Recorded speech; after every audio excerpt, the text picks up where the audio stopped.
God, can we play more commercials on this station? This station is about me. What? Oh, hi, I'm Amy. So, right, we're back. I'm here with oh my God, this is so exciting. But now I'm here with Jez Tarrant, a rock god, all the way from Scotland, England. So, Jez, I'm sorry. As you can tell, I'm a really huge fan of Love Fest. Hey, didn't say sorry, babe. You are a woman of substance, and I like that. Thanks. Yeah, thanks. That's cool. And, Jez, who is that thing with you? I didn't mind Mandy. I think she's zoning out a little bit, aren't you, man? Look, she's got to take me 24/7, you know what I'm saying? Poor lassie, she's had a turn at Jez more than one girl can take. Eh? Say hello, man. Hi, Paul. Ringo, where are we? The rock lifestyle hasn't been too good to her. Man, just go away and sit in a lavvy until we're finished, hen. Check the fridge. Is she okay? I mean, apart from being an ugly, cheap cow, she looks half dead. Hey, seriously, man. Dinna cramp my style. I'm an artist, you know. Okay, Jezzy. So, Jez, I was listening to your album on my boombox all weekend. How is it? I mean, you're really totally famous. No, wait, I mean, so anyway, how are you? It's cool, man. I'm cool. Things are good. You can't OD on love, and I have tried. The tour is really something special. You Americans, you really know how to rock and roll, man. Not like back home. I'm so confused. Is that because the new album didn't do so well in the UK? It's that fascist Thatcher. I sing about working class people trying to make it through a tough life. I sing about the things they want. Trashing hotel rooms, wearing glitter in your eyes, and waking up in a ditch next to a totaled sports car. When you make minimum wage, love conquers all. Know what I mean, Sheila? The name's Amy. Aye, right, whatever. Like I was saying, man, right, I'm an artist. I ain't in this for the money. If I were, would I be wearing these clothes? It's because the critics don't know, you know? They stand there and they do not know. Have they ever really listened to the lyrics to bury me deep inside? If the music isn't what they want to hear, if the songs ain't the right songs, if things aren't in their space or whatever, right, man, that's my choice. Because, man, I am Love Fist. And the thing is, right, they're not. And if they don't get it, and if they're not riding my wave that day, man, well, I ain't going to go cry puppies just because their dog is teething, As far as these idiots are concerned, I am a man. But I tell you, sweetheart, I've been over to the other side, baby. And man, oh man, it's beautiful. But these idiots, man, they've not been there. Okay, right. This last album wasn't your best-selling, was it? I don't even think it charted in the UK. What is a chart, man? A piece of paper. Bring that to the concert and I'll set it on fire. I ain't no Ronald Reagan or rock, babe. Album charts are a metaphor for human isolation and the breakdown of interaction. And I say it's time to rock. Right, man? Right, Jimmy. That's right, because I say it is. Because, sweetheart, I left the stove on. Oh, man, I am Love Fist, the biggest band in the world. Yeah, but you and Dick and Percy and Willie, you're all Love Fist, the 4 Scottish horsemen of the apocalypse. Fist till morning. Take it on the chin. Zinc deficiency. 4 boys against your face. Great tracks. What memories. And here you say you dedicate the album to the children of the night. Who are they? No, sweetheart, man, babe. Let's get one thing straight here. Hello? Are we recording here? This is for the record, right? Testing. Now listen. Love Fist is Jez Tarrant. I sing the songs, sweetheart. It's my face on the merchandise. If you see us in concert, see 4 men rocking and dancing with tears in their eyes, you will see I am Love Fist. He who pays the piper plays the tune. Oh, I didn't know you had a piper in the band. Love, I was talking metaphorically. I'm a poet. Condensed meaning, enlightenment. We're a family living in Death Valley, but I walk alone. I am on a spiritual journey, and if Percy or Dick or anybody stands in my way, the contract says I walk. I've been dragged back and held down and embarrassed by those guys, but it's part of being in a band, man. Like wearing makeup. Yeah, but wasn't Percy voted Guitarist of the Year by Rap Rock Monthly? Look, I love the whole bit with the fuzzy guitar, but he's overrated, love, right? Without the torrents of abuse, Love Fist would be over, and the new contract reflects that. As an artist, it's really important that I make a lot of money. Right, man? You need to keep you and our friends and your diamonds and that, eh? Yeah, rock on, Keith. Roger, what a trip. Yeah, shut up, you silly tart. Let's take a caller. Hello. Ooh, you're on the line with Love Fist. Hi. Yo, this is Wayne, man. Hey, guys, I'm on the phone with Love Fist. Hold on. Hey, what's up, Jez? I'm a huge fan. I go to all your concerts. I get crazy. I wear my Love Fist t-shirt every day, even when I'm with my old lady. Hey, I heard there's subliminal messages in your video. Is that true? Listen, seriously, the big hair, the limousines, the girls, the partying, the clubs, the hotel suites, another TV smashed into 1,000 pieces, right? After my unfortunate incident in Cleveland, I told the press, I don't like Mondays. This livens up the day. If you're asking me if we was using backmasking, the music is reversible, but time is not. Do you want me to say, congratulations, you have just discovered the secret message. Dreams are made to be broken. Like so many broken dreams, I want to pick up the pieces together. God, I am so creative, love. Oh, wow, I think I've just wrote a song. Maybe I'll write a song about you, eh? But anyway, like I say, that stuff, it doesn't matter. Not for me. I'm a spiritual person on a journey, right? And nothing will stand in my way, you know? Boy, do I. On the track Satan's Pillows, you sang about how a broken heart can... How a broken heart can't ever be mended, just broken again. I know. Really powerful stuff. Emotional. I think that song says everything that needs to be said about love, man. When you belong to the night, it's best to take advantage of it. And what takes you up will take you down, man. If everyone remembered that, the world would be okay. Thanks, love. You are a real smart cookie. Thanks, Jazz. Now, do you think it's important that, you're a great-looking guy, even though your girlfriend is a cheap tramp. But do you think it's important that rock and roll bands look good? Or is it about the music? Like I said, I'm a creature with two faces, babe, you know? An angel and a devil. And that means it's really important to look good. Music cannot stand on its own. You need to look good singing it. I'm tired of people saying all we care about is partying and that we can't play. If we couldn't play, people wouldn't come to our concerts. We're not going away, and if we do, it won't be on purpose. Where are we, dear Creek? We're on the radio, love. Stop dragging me down. I told you, if you ride a whirlwind, don't be surprised when the dawn breaks. Anyway, where were we? Ugh, she's really getting on my nerves.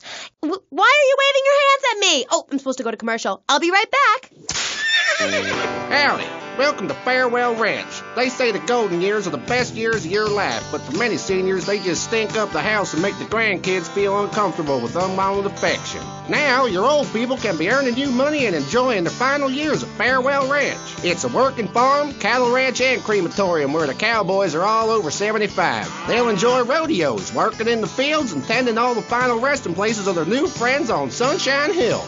Farewell Ranch works your loved ones from sun up to sundown, and when your loved one passes away, we'll send you a presentation package VHS with the spurs and boots they were wearing as they went on to a better world. Our residents sure love it here, right, Norm? Is this WW2? Farewell Ranch, the only way to ride into the sunset. Giggle cream.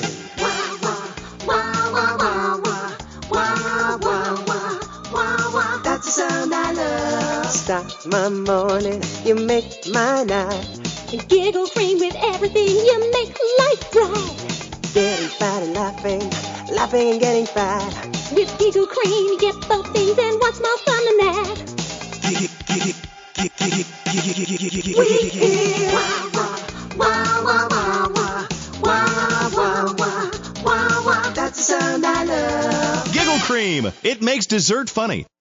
Asian pajamas? Chinese bandana? Something missing? With a throwing star, kendo sticks, or nunchucks at Vice City's one-stop shop for the silent fashion assassin. Wow, you look like a psycho. Complete the look. Hi, I'm Amy, and you're on Kchat. Jez, you were telling me about the music? Aye, yeah. You know, we wear these costumes to appeal to the working man, because after you spend the day working in a steel mill, you want to wear tight leather clothes and play air guitar. That's what we're about. The recent album was a musical trip through hell, and I think it shows. Oh yeah, it does. I mean, I saw Satan. He didn't like what he saw in me. He saw darkness, but also a gentle side. Ask Mand. I can find treasure in the dark. And it's that, what's the word? Thing? Yeah, that's the thing that typifies me as an artist. Heart and soul. Head and trousers. Everything.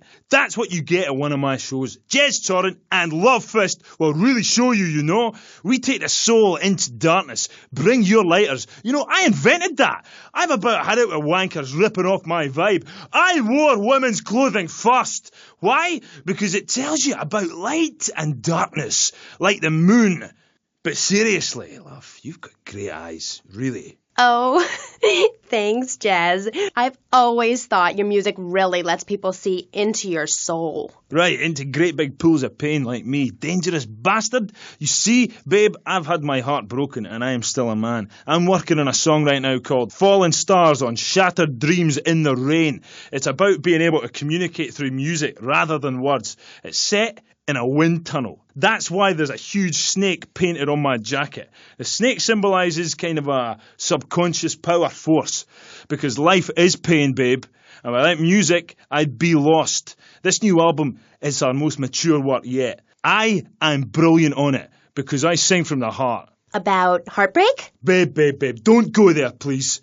You do your show a favour, take it easy. My people spoke to your people about this, and seriously, I appreciate the offer. And look, I would shag you, but you have to understand, it's too soon. Because Sherry left you, right? Babe, my people spoke about this to your people. I said, do not mention Shari. It's like sticking needles in my soul, voodoo. Who are you? Are you my personal devil? That you could do this to me? The pain is too much. I have hair in my face to hide my soul. Shari had to go because she wanted to be a Marine. We couldn't be together. Seriously, don't go there. This is so sad. Do you have a tissue out there? Oh, Jez, I'm so sorry. Seriously, love, if you listen to the song Dragon Eyes, it says everything that needs to be said about her. You can't help me. It's raw, like a chicken's head, you know? The pain, it grips you and makes you think about everything. It's the longest night of all. December of the soul. Jez, this has been the best interview of my life. Thanks so much for coming on. For all you Love Fist fans out there, it's time for a contest. That's right. Ladies and gents, you're listening to me, Jez Torrent on Kchat, being interviewed by... It's Amy? Oh, God. You forgot my name? Yeah, whatever. Citizens of Vice City. Now you've got the opportunity to win a part of me, my signature. Ink. I only give away parts of myself to people who have bought all our records, so you've got to answer this. On which album did Beast Fist appear? Was it A, Dogs on Heat, B, Fat Chicks All Day All Night, or C, Devil's Own Band? For the chance to win tons of Love Fist prizes, just answer the question. All you need to do is write the answer on a postcard and send it into the station. Jez, before you go, will you please play us a song acoustic? Piss off! Acoustic songs are for sissies. Babe, seriously, do not cramp my style. Look, I've got to save up the love for the big show. Babe, I love you. I really do. Friends for life. Dance into the fire and all that. Always good to meet a fan. Will you look after man for us, will you? Oh, I lost my lighter again. Love first! That was the dreamy Jez Torrent of Love Fist, who are appearing this week in Vice City as part of their world tour. Bring your lighters and a spare pair of panties. I know I will. We'll be right back on Kchat after these messages. Thanks. What makes a real American? A cowboy hat, enjoying a fine T-bone steak, going to a baseball game, shooting a gun. Maybe it's the freedom to go into a poor country and tell them how to do things. Heh, those are all great qualities. But one thing that makes a true patriot is the ability to choose an American car. When you buy an import, you take a hot meal off a hard-working American's table. There. This poor girl is going to starve to death just because you bought a cheaper, more efficient Maibatsu. Without gross symbols of excess, what will Americans have to look up to? Our great industries are threatened. Cars, pornography, armaments, and they need your help. So the next time you buy a car, a piece of adult literature, or a missile defense system, make sure you do the American thing. Old Max. We go everywhere together. Right, boy? At Pet Stuffers, we know there's nothing like a relationship between a man and his dog. Sometimes you just can't let go. Max, you didn't eat your food. That's the second week in a row. Max? When the unspeakable happens, just put your four-legged friend in the refrigerator or freezer. Then call Pet Stuffers. We'll be there within a week to pick him up, and in less than a month, he'll be back as good as new. Through an ancient Egyptian miracle process called taxidermy, you and your best friend will always be together. Yeah, that's a good dog. Pet Stuffers, when you just can't let go. And coming soon, grandparents forever. The key to feeling great is looking great, and the way to look great is to have great hair. That's great. Take your hair higher. Take your hair to the limit. With Sissy Spritz, when you're clubbing or sticking your head out of a stretch limo sunroof, you want to know your hair is performing to the limit. Higher. Gonna get higher than the sky. With Sissy Spritz, it's hair for the future, not the past. When you have great hair, people know you're a winner. Gonna fly on my own hair tonight. Sissy Spritz may cause dry mouth, dilated pupils, paranoia, heart palpitations, and nosebleeds, but your hair will be great. Higher. This is Kchat. Welcome back to the show. I'm Amy Scheckenhausen, and next up, we're going to be interviewing someone with a lot to say for herself. A woman who pretended to be a man and then wrote a book about it. I haven't read it, but I'm going to pretend I did. She's professor of anthro-sociology and women's studies at the University of Vice City, and her name is Michaela Krapitis. Michaela! Hi, welcome to Kchat. Hello. Hi. So, Michaela, you're a teacher.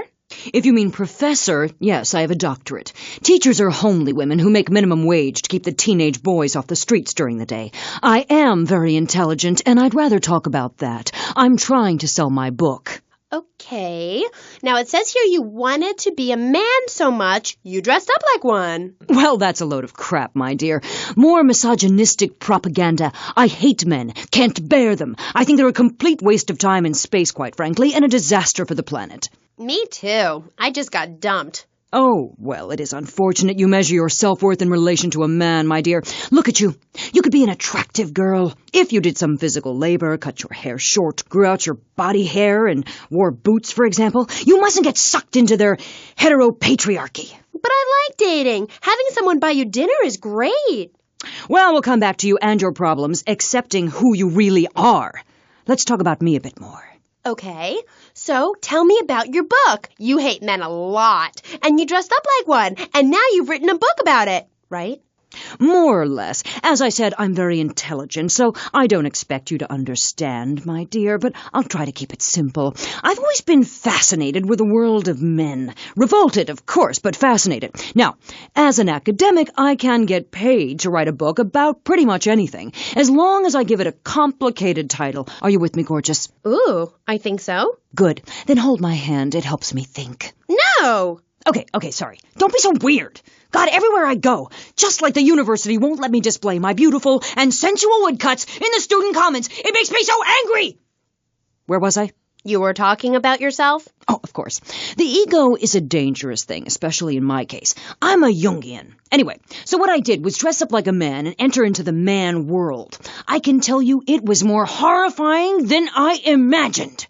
What did you do? Well, the first chapter, I was a roofer. These sexists spend all day on a roof talking about us, Amy. I was expected to sit around and talk about what I had done to women. Of course, I had to, so as not to blow my cover. So what's the name of your book? Yes, as mentioned hitherto, my book has a very, very obtuse title. Being and Singing. From Freud to the building sites, a woman's journey into the male psyche. Huh?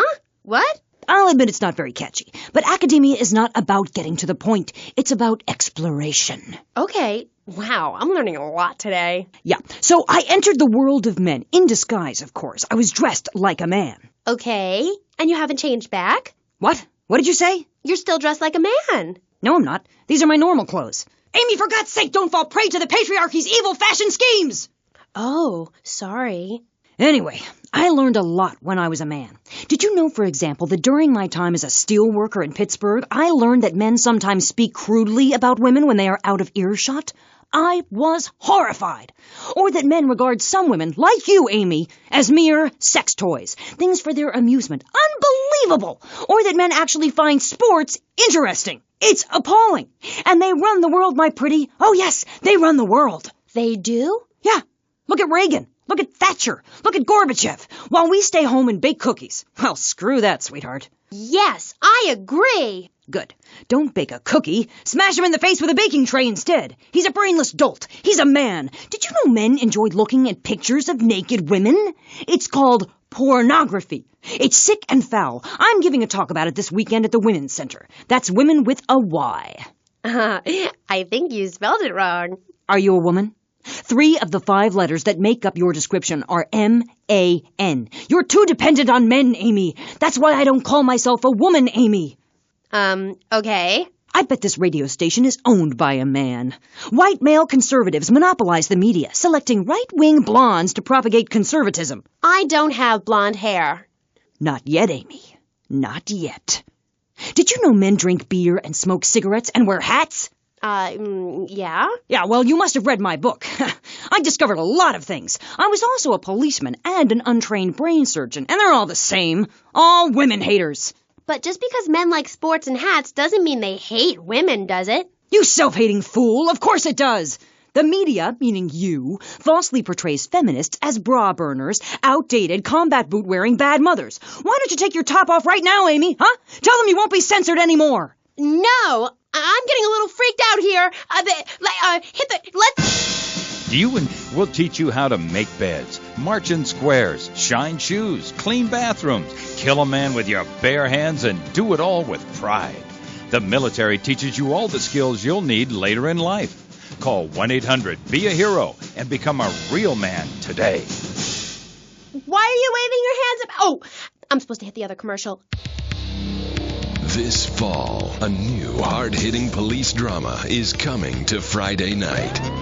He was a well-to-do cop transferred to a troubled precinct downtown. His new partner is a space traveler with a passion for justice. It's Yuppie and the Alien.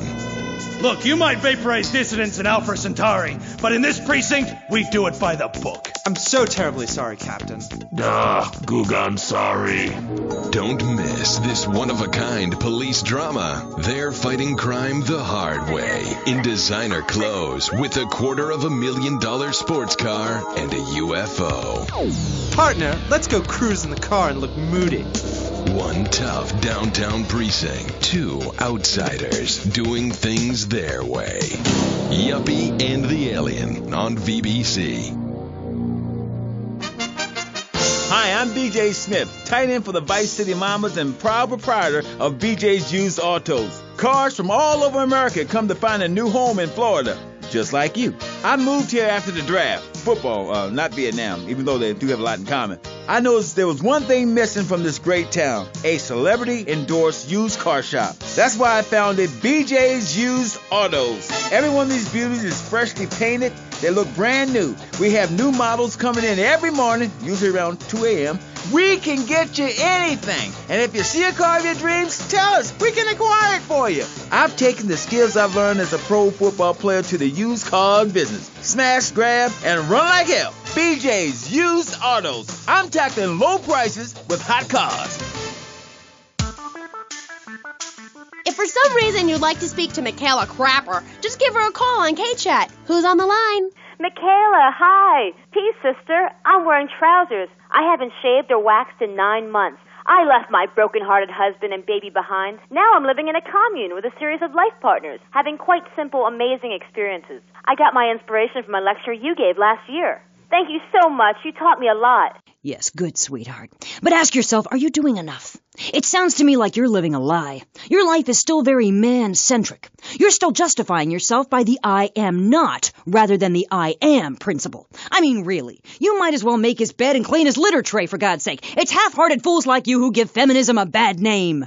But I even attacked my brother with a bread knife. You show pony, prom queen, cheerleader, skirt wearer. You see, Amy, That's the thing about people. They're so half-hearted. Pick and mix, not prepared to carry out their threats. That woman, that lady, as I bet she likes to be known, is really a self-hater, a failure in the man's world. Yeah, why, I bet she's never even attacked a man with a vat of boiling oil. But she said she tried to kill her brother. Don't argue with me. I write books. Okay, next caller. Michaela, I'm a huge fan. Are you? Yes, you've really changed my life. Before I heard you speak a couple of times, I was getting into the feminist movement, but in sort of a silly way. Really? Yeah, burning my bra, beating a policeman, shooting my dad and stuff. Just playing around, I didn't really understand the feelings I was having. I know, the wearisome troubles of the half-hearted. Then, after listening to you, I realized what a load of crap it was. Excuse me? I realized what a load of crap it was. You can't hate men just because they're different. You can't hate anyone just because they're different. You have to work with them. Luckily, I needed a moronically pretentious, overeducated, hair-lipped old harridan like you to show me how stupid I was being. I mean, we're all just people, and it's idiots like you who cause the problems in this world in the name of reclaiming some false ideal. I'm blabbering on and on about gender politics at rallies just so you can wear leather in public. Why, you misogynist. No, you're insane. You hate yourself because you're a failure. You're an appalling academic and about as intellectual as a hemorrhoid. Goodbye. Well, well, it's nice to see my work has stimulated such healthy debate, don't you think? Michaela, she hated you. No, nonsense. Poor dear was in bits. Not very used to the cut and thrust of academia. I thought she expressed herself poorly and didn't know what she was saying. Probably burned her husband's cakes or something. It is important for me to confront the differences and similarities between myself and other women. I am smart, strong, I seek liberation. Your society imposes on me. God, this is all so confusing. Everything has two meanings. Exactly. Apart from the word through, which has 5. You can choose to be a victim, Amy, but after you read my book, you'll realize men are irrelevant. Can a man have a baby? Do I need a man to have a baby? No, we don't need men. We need more parts of town we can call our own, more parades, more gatherings of understanding where women can beat each other with pillows and practice judo. That doesn't sound like fun at all. Oh, shut up. I've had enough of you, you little tart. That makes 2 of us, right. Listeners, don't go away. When you come back, we'll have a new guest, and I promise they'll be more interesting than Michaela Crap Artist. Michaela, it's been a pleasure. I'm sure we've all found this very illuminating, and why our beliefs are right in the first place. We'll be back right after this. Giggle cream. Wah, wah, wah, wah, wah, wah, wah, wah, wah, wah, wah. That's the sound I love. Love the dairy goodness, propelled with toxic gas. Make Dad talk real low. Suck it, have a blast. You can buy it anywhere. Grocery store shop. Make sure that you're in a chair, 'cause your hair's gonna fly. Oh no! We hear wah, wah, wah, wah, wah, wah, wah, wah, wah, wah, wah. That's the sound I love. Giggle Cream. It makes dessert funny. He was a man of peace, living on a quiet farm in North Dakota. Till one day, all hell broke loose. Tim, we need you. I'm a man of peace. I'm done killing. I want to raise a family. That's just it, Tim. They've got your family. No! Jack Howitzer is Tim in Exploder. From the heart of America to the jungles of Cambodia, follow one man's quest for peace. Hoochie Bat, is that you? Tim, I know you come. Just like old days, we kill everybody. Tim, they've got your wife, but I'm not married. You are now to America. He went in to save his country, but found his family and lost a friend. Hoochie! Tim, don't leave me. You taught me baseball, Tim, and how to rap. No! He would have been a fine American. I'll cry when I'm done killing. Get yourself a body bag, strap yourself in, start making friends the American way. Exploder. Evacuator Part 2. Rated PG. May include patriotic garbage. So, hello everyone, and welcome back to Kchat, Vice City's main place for things. I mean, well, it's a place in Vice City where things go on, like interviews or things, or other things like that. But at the moment, it's interviews, and I'm Amy Scheckenhausen, the best interviewer in Vice City, and exclusive to Kchat. Remember, you only hear Amy on Kchat. Our next guest is a man on a mission, and that's why he's got such a silly name. His mission is simple. Zoos. His name is Mr. Zoo. G'day, Aim. Hi, Mr. Zoo. Hi, the name's Pat Flannery, but I love zoos, I really do. That's why they also call me Mr. Zoo. Okay, and which do you prefer?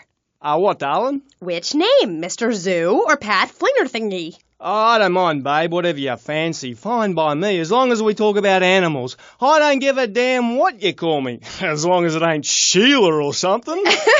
You're silly, Mr. Zoo. Why would I call you Sheila? I don't know, love. You tell me. Oh, this is getting confusing. It says here your name is Mr. Zoo, and now you're saying your name is Pat Flanagan, and now you're saying it's Sheila? Doll, the name ain't Sheila. That's a Sheila's name. It's an Australian joke. Okay. Oh, right. I don't speak Australian. Do I? I guess not, sweetheart. Okay, well, moving on. You're Mr. Zoo. That I am.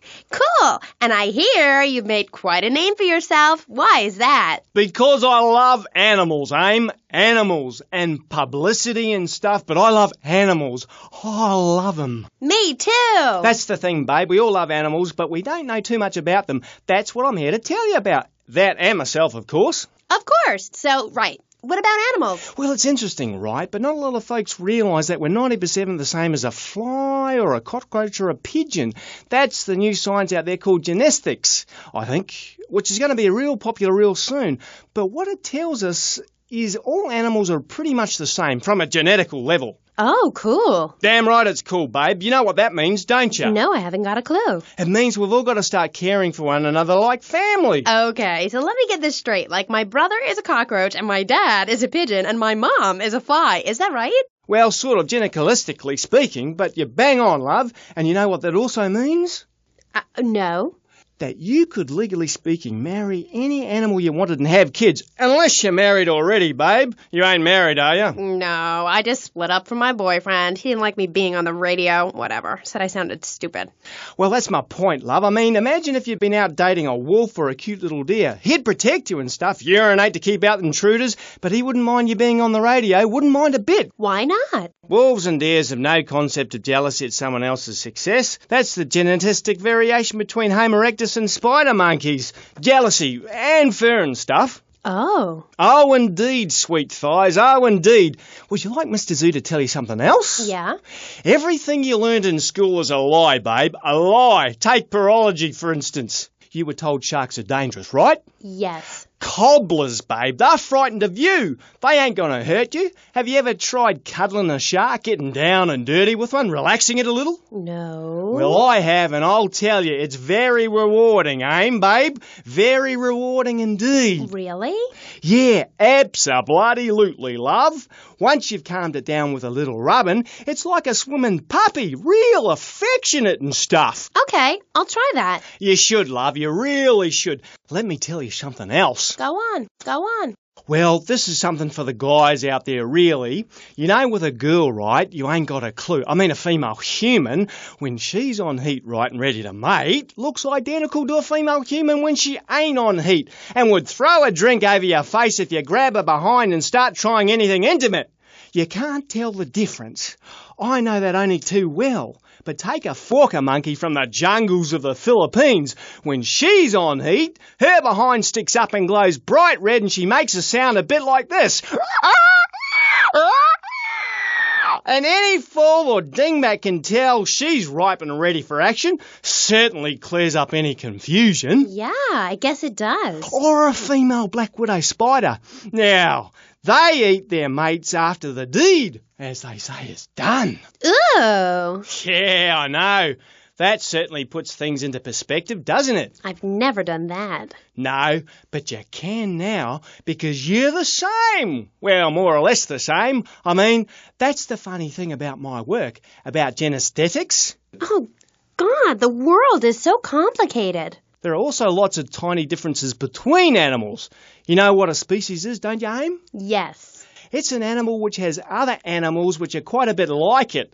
A dog is a species, but a cat isn't, because there's lots of cats. However, I've discovered out there in the wilds loads of new species that regular science practiced by repressed blokes in laboratories hasn't even known about. Really? Really, I have. There's a horny Pat bear, named after me, Pat, right? Exactly the same as a regular bear, only it's got a big horny growth hidden right down its groin area. You gotta reach in, have a fiddle about, and then you find it. Completely different it is. I was amazed when I found it. I can imagine. I was amazed when I left the hairdresser's. No wonder, darling. Oh, the double-gutted pat tree monkey. Exactly like a normal tree monkey, only it's called after me. And if you have a rummage around inside, going in the back door, you discover it's got 2 digestive tracts. 2. Amazing. Really profound it was. Ooh, that's gross. No, Aim. It's the science of Mr. Zoo. Getting down and dirty with animals, because I love them and I hate lies. Okay. It also says here you like zoos. It's a love-hate thing, babe. That's nice. But I'm certainly an expert. I know what I'm doing and I'm not afraid to expose myself. Okay, well, I'm getting a little confused here. Why don't we take a break and when we come back, take some phone calls, because all the buttons are really flashing all of a sudden. You're on Kchat. The science of evolution has uncovered many of life's mysteries, like tadpoles or the pyramids. But the mystery of the armpit remains. What's it for? Why is it hairy? And why do men have nipples? But one thing is for certain, the armpit smells bad. Luckily, there's Pit Balm. It's like napalm for your skin, or Agent Orange on your sweat glands. Pit Balm stops unwanted bodily functions in their tracks. It's as effective as sending GIs into a peasant village. When you're fighting the war against personal hygiene, bring out the heavy artillery. This Friday night, it's the incredible sitcom that has captured America's heart and given the whole country a new catchphrase. But I'm 42! Just the 5 of us. After a mix-up at the adoption agency, the Chesterfields came home with 3 zany new house guests. Jimmy, tidy your room and go to bed. I'm so sick of this. I keep telling you I've got a rare disease. I look 12, but I'm a 42-year-old investment banker. I want to go out and get laid. Oh, yeah, and I'm Santa Claus. Now, tidy your room. Asshole.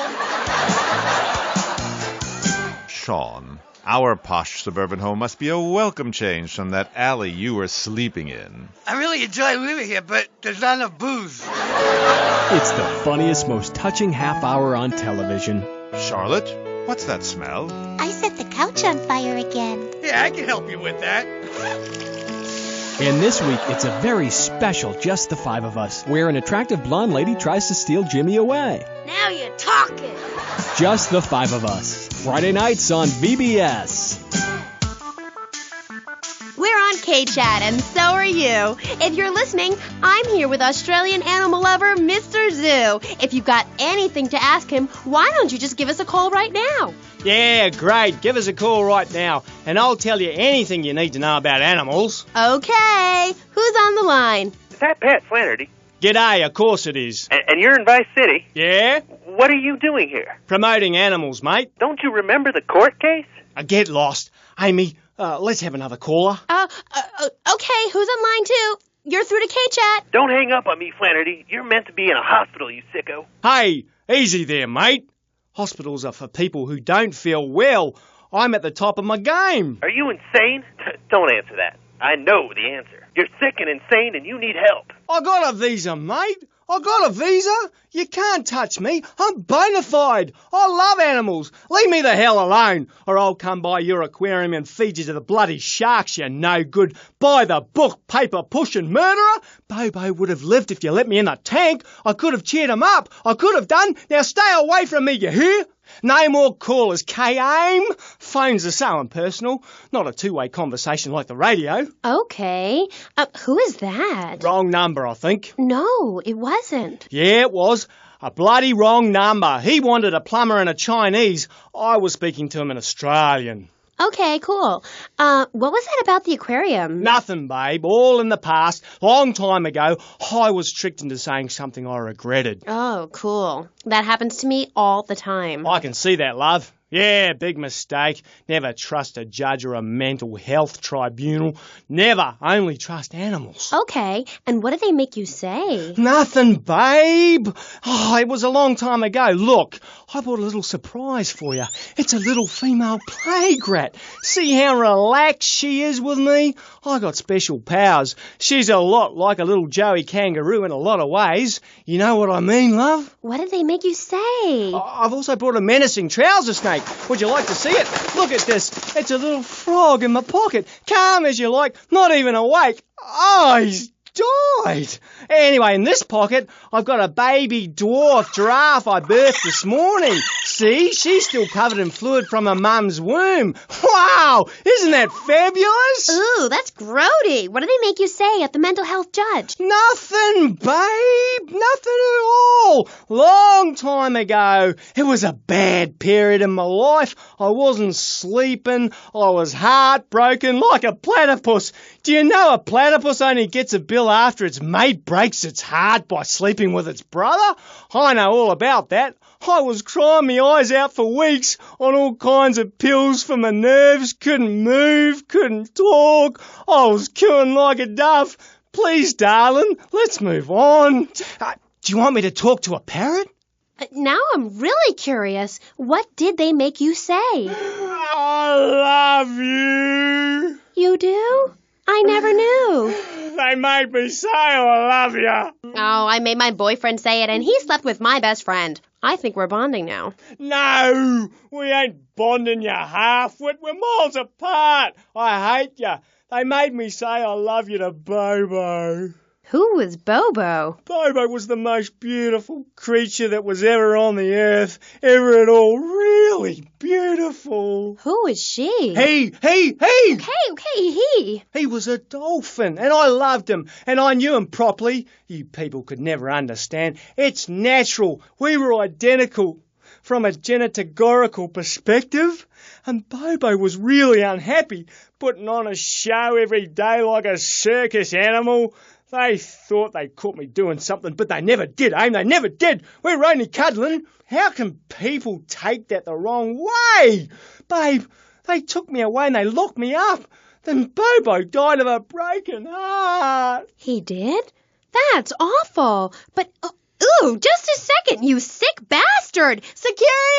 I loved him more than you can imagine. Call the police! Someone, please help me! This guy is molting animals! Oh, it's gross! Aim, I only wanted to be loved, properly mind, and he's gone. Pat, it's Dr. Phillips. Get lost, Doc. I got out. I'm fine. Me and my friends are travelling around in a black van and solving crimes and running from the Colonel. Pat, I'm coming in. Stay away from me! Pat, you've been a very bad boy. Come on, we're going home now, Pat. Stay away from me! I got a poisonous lizard in me boot. He'll kill you in 2 seconds. Pat, please. We've been through this. You're not well. Bobo is dead. It's time to get back on the medication and start piecing your life back together while locked up in a padded cell for a very long time. Or until you die. Is it that time again, Doc? Yes, Pat, it is. Come on. Put on the straitjacket. Look, it's even got your initials on it. And swallow this. Oh, thanks, Doc. Did I tell you I love animals and they love me? I got a message. Look for a while at the China Cat. I'm really sorry about that. Pat is a very, very sick man. We rarely let the dangerously ill out into society. And when we do, it's not always fatal. Okay, great.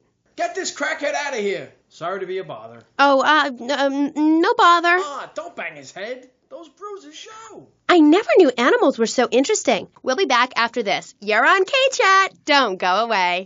Do yourself a favor. Pick up your telephone. Call now. 1-866-9-SAVE-ME.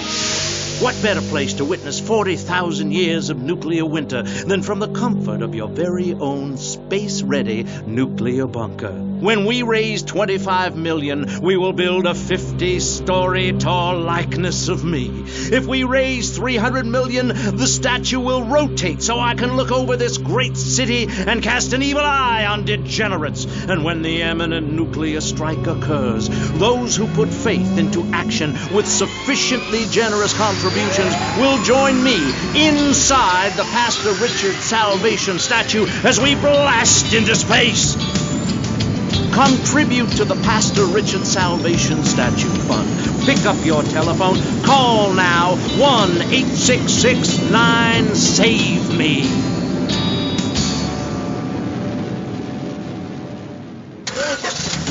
Knights of the road, here's your stallion. The car for freedom. The car for hot excitement. The car for a man who is alone against the elements. The Maibatsu Thunder. The pride is back. It's the power of a compact. Looks small, but it's so big. Fuel injected. Inject me. Maibatsu Thunder. On the toll road of life, you have to pay to prove you can. Live the emotion of an individual. Thunder. The awesome power of nature distilled into one vehicle. Wow. Because after you get struck by lightning, there's thunder. The Maibatsu Thunder. Hello, welcome back to Kchat.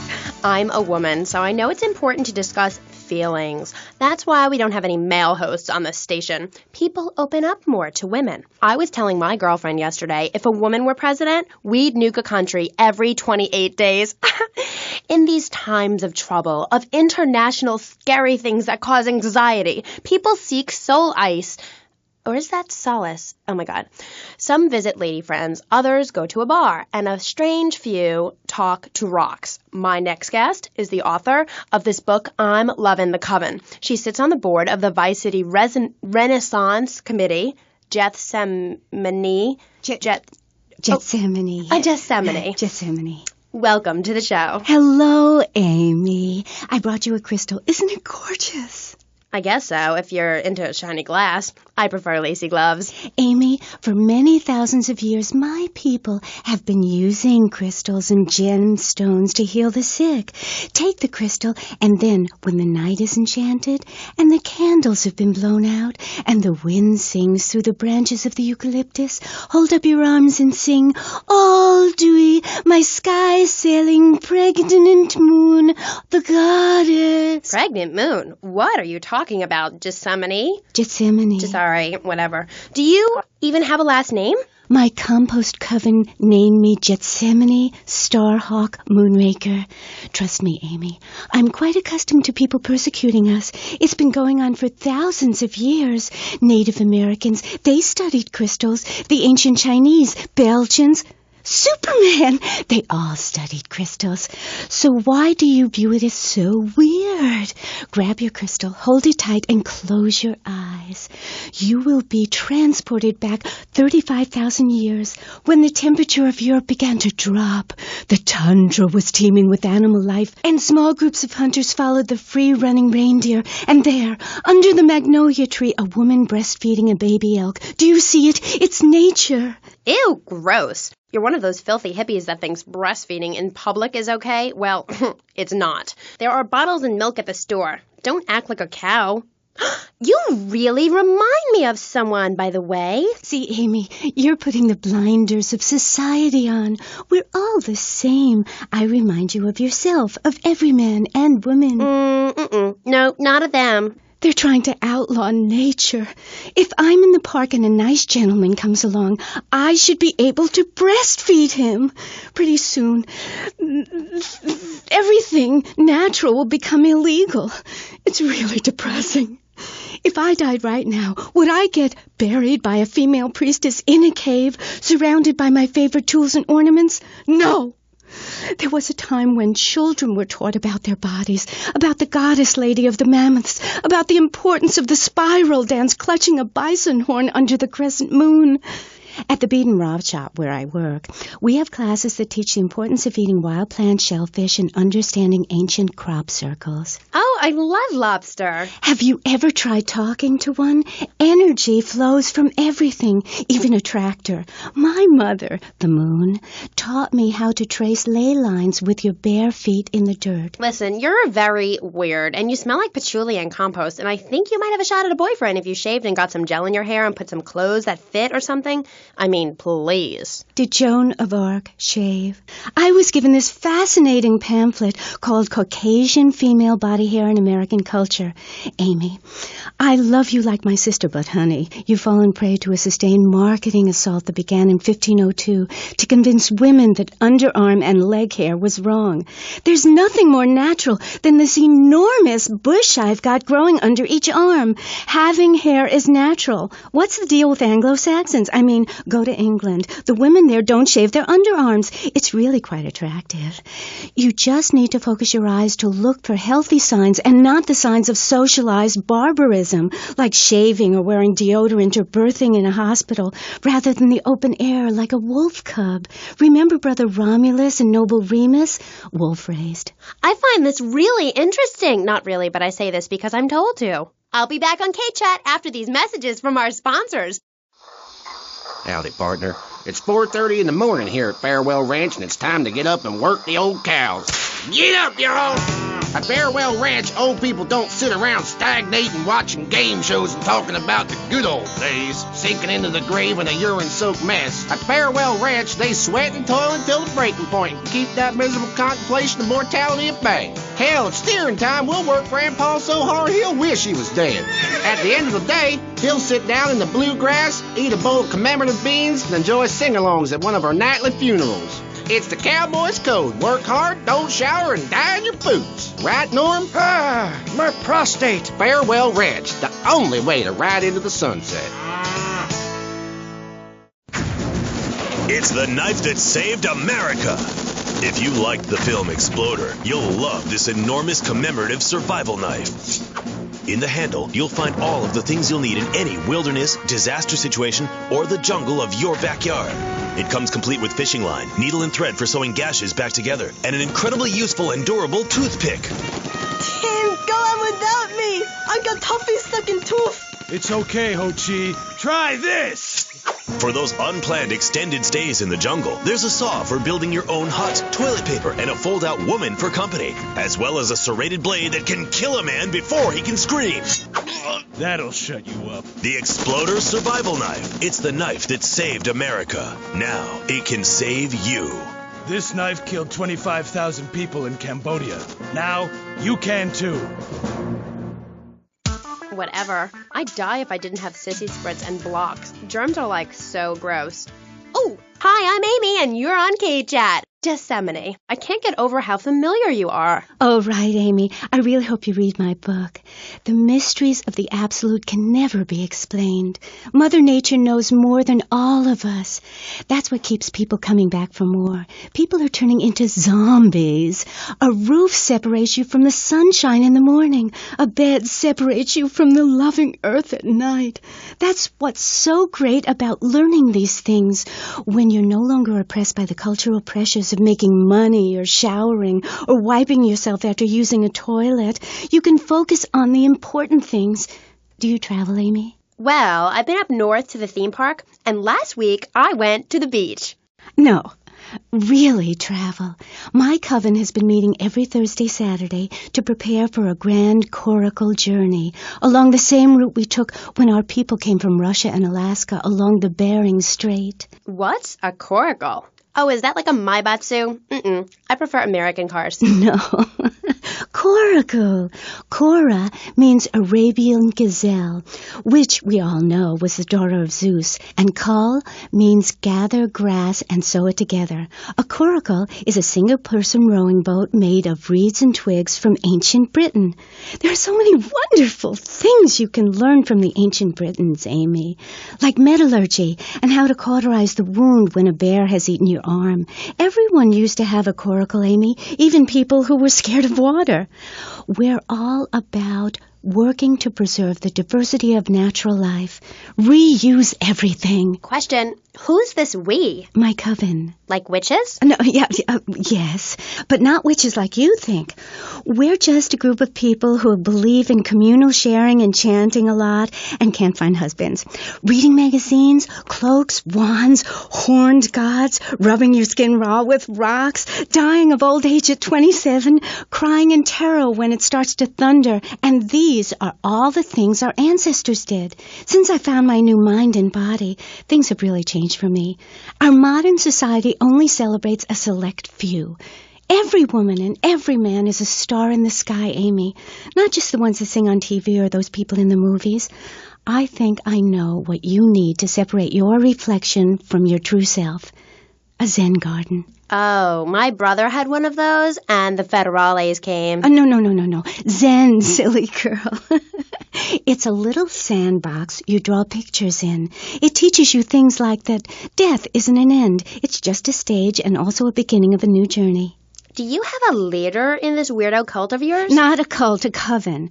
There's a big difference. Yes, our leader's name is Phil. That's a weird name for a leader of a group of witches. Oh, hi, Phil. What hairy legs you've got. What with being a man who's a witch and everything. Do not disrespect Phil. He teaches us the wheel of the year, Amy. It's full of solar holidays and goes round and round and round.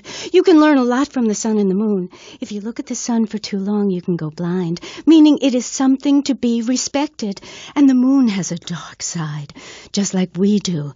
And some people have craters and only a sixth of gravity. The ancient Britons knew the moon could breathe. We can change the world, rearrange the world. It's dying, though, Amy, and it needs some mouth-to-mouth resuscitation, like a swan or a fish on a hook. If you take your nervous system seriously, if you take your organs seriously and explore them, some really neat things can happen. Phil taught us that. He's been to Mali to meet with the village elders. That's why there's the ceremony of the knife. Oh, great. Why does everyone have to be packing sharp things? The knife ceremony is very important and spiritual. It's an ancient one-person personal crisis. You say to yourself, I'm going to have a spiritual experience, or thrust this thing into my head.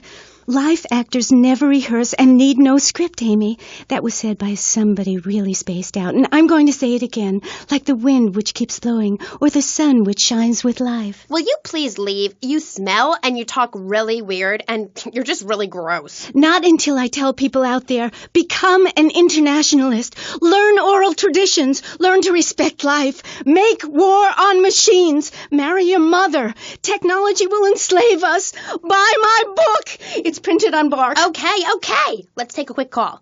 Hello, you're on Kchat. What's your name? Hey, it's Emmanuel from Prone Island. I love the show. Yeah, I wanted to talk about technology enslaving us. You know that play, In the Future There Will Be Robots? Well, that's a true story. In the future, there will be robots. And I'm going to hack them all. I'll make them say funny things. You know, I can move satellites around with my computer. Computers are evil. The Luddites of ancient Britain know this. That's why they destroyed the computers that created things faster and more efficient and took their jobs. Oh, shut up. Computers aren't evil. It's the people that program the computers that are evil. That's a pretty big difference. I'm talking to you through a computer right now. In fact, I am a computer. Well, anything that can think faster than me is evil. Anything which doesn't dance or sing or cry or wear a smock. You create your own reality. We are like the dust in the wind. We are golden. We've got to get ourselves back to the garden. Okay. I know who you remind me of. My Aunt Susan. Oh, she was single too. I'm not single, Amy. I share my life with a number of valuable partners, and we commune with each other in a non-judgmental, expressive way. Old maid, my mom calls her. Anyway, let's go to the phones. You're on Kchat. Yes. Thank you. Yeah, that was great. Really interesting. I'm British, you see. Like our ancient wood-wearing queen, Medusa. Medusa. No, I think actually it was Boadicea, but no, not really. I'm from Hampshire, you see. I'm here on business. A wanderer. Yes, I was wondering. You're a good witch, correct? Yes, a white witch. But you have a broom. Yes, it's ceremonial. Supposing I'd been a bad boy, like if I hadn't learnt my spells or something, would I get smacked with it? Violence is wrong. But you must hit Freddy with your broom. Freddy's been very naughty and not learnt his spells. Hit me, Hairy Legs, hit me! I deserve it! Prank caller! Prank caller! Sorry, listeners. Somebody call the IRS. Who let that guy in the country? Yes, poor man, so lost and ill at ease with his father, son, and Mother Nature. I hope he finds what he needs. And I need to take a commercial break. Geth, good luck. Gethsemane. Yeah, I hope you find what you're looking for, and I sincerely hope you take a bath. We'll be back after this. You're on Kchat. Don't go away. Hi, I'm B.J. Smith. In my long and illustrious 3-year career at the top of pro football, I whooped some serious ass and got paid for it. They didn't call me Death in Tight Pants for nothing. When you have such a rewarding career maiming others as I have, you know how to stay fit. Through running, wrestling, stuffing 20s down panties of foxy strippers, firearm training, nasal pursuit, and beating the hell out of your fellow man. That's what keeps me healthy. And now, using training methods I perfected, it's going to work for you with BJ's Fit for Football. Watch those pounds fall off. I'm down to 300 pounds using exactly the method I demonstrated on tape. I mean, who are you going to trust to get you fit? A man who can rip your arm off and beat you with the wet end? Or some aerobics instructor who wouldn't get drafted by the local hopscotch team? Hell no. BJ's Fit for Football. Out now on beta and VHS. Remember, to win a game of football or life, you have to annihilate everything in your path in a blind race. Ever since Linda started working, our kids are home alone. We tried hiring a nanny, but she wanted health insurance. Yeah, right. That's when we got Domestabot. He's great with the kids. Mrs. Lawrence, Tommy has some skin magazines under the bed. And he helps us, too. Would you like your drink freshened? He's a great conversation piece at our special parties. Please put your car keys in the hat and the fun will begin. It's like having a personalized alarm clock. I brought you a drink. It's 8 in the morning. I made it a double. Oh, Domestabot. Domestabot. He's 3 foot high. He only says 10 phrases. He's the friend you've always dreamed of. Order Domestabot today. So, welcome back and all that stuff. You're on Kchat with me, Amy Scheckenhausen, on Vice City Station for the stars, including me. And boys, have I got a treat for you. Next up is a living legend, a man who won the World Series single-handed, known to his fans as Death in Tight Pants, and known to his enemies as, oh my God, I just got flattened by a truck. How is that fair? It's sports legend B.J. Smith. So, B.J., welcome. Thanks. It's a real pleasure to be here. Oh, I know. But one thing, sweetheart, I never won the World Series. That's baseball. I played football. Yes, but it's all the same, isn't it? Football and baseball aren't the same. And one of them, you get bored during a 5-hour game. You touch yourself a lot and start a massive brawl with players who are degenerates, egomaniacs, and criminals. The other's football. Yes, but it's all the same. No, Amy, it isn't. Anyone can hit a home run. In baseball, you stand around the field dividing your salary by 162, waiting for some action. Talk to a guy who just played an hour of football. He's been in the trenches getting Agent Orange sports drinks poured all over his head to keep him from taking an innocent life. One is a game for men. The other is a game for pansies who like wearing button-down shirts. They call baseball a national pastime. If that means making $1 million by standing around all day, count me out. I'll work for my money.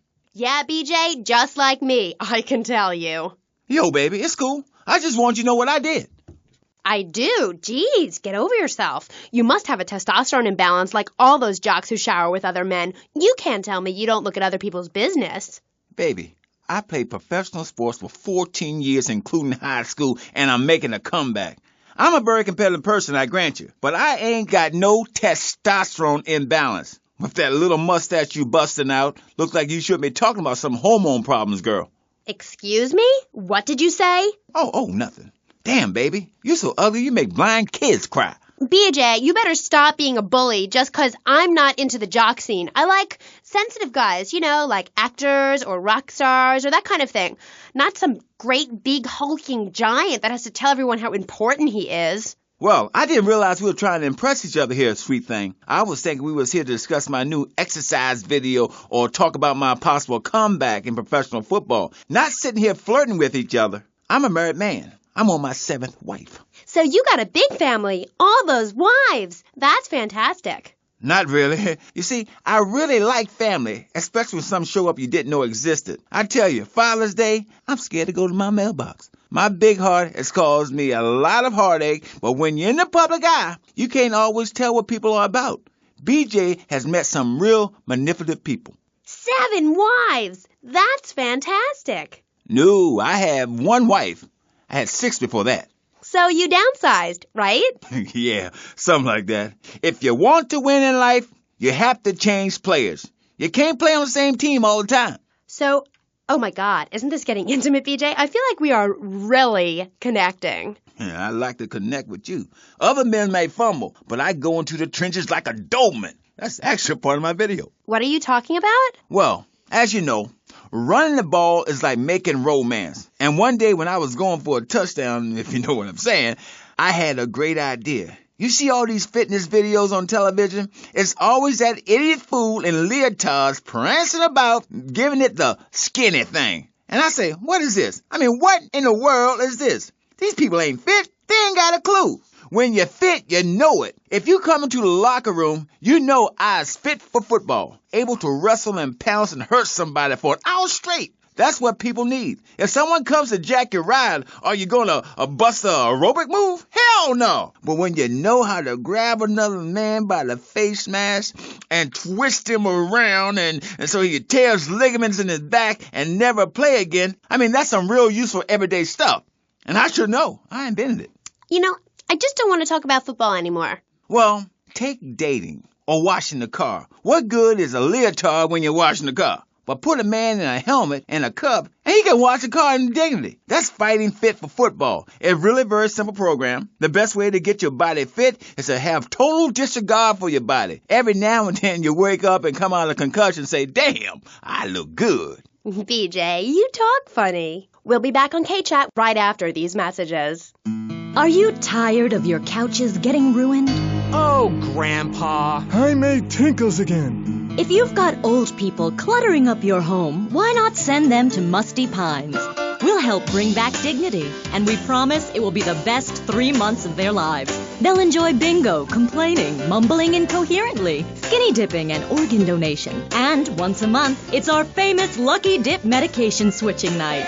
Musty Pines is located at a luxurious location overlooking Vice City's state-of-the-art sanitation facilities. You can still visit your old people, but now you have the comfort of knowing you don't have to. After they pass on to something better, guaranteed in 3 months or less, you can start enjoying their money. Finally, you can have quality family time again. Musty Pines. Now, you don't have to say goodbye.